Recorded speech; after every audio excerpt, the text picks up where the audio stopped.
Hey there, in this quick video I'm going to compare the JBL Wide-Beam with the JBL Tune 230NC and what are the things that you need to know. So first thing first, when we're going to look here is that the weight is going to be similar to get like 5.1 grams per earbud. Then the driver size is better for Wide-Beam. Then you can have battery life. Battery life is better for the JBL Tune here. So you can have up to 40 hours, 10 hours earbuds, 30 hours case.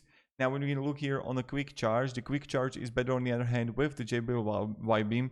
You have 10 minutes for 2 hours of playtime, but JBL Tune is going to have 10 minutes for 1 hour of playtime.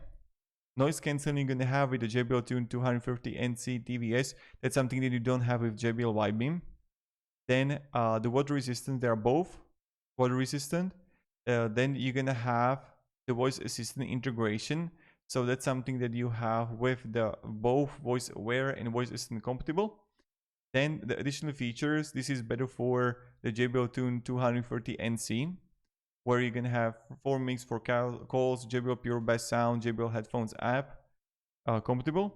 Now, when we're gonna look here, the biggest difference is that you are going to have the noise cancelling there for the JBL Tune, and that can be huge.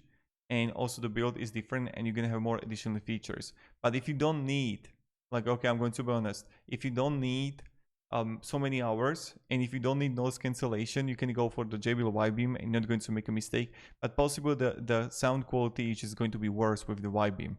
So this is just for the specs comparison. Thank you very much and have a great day and goodbye.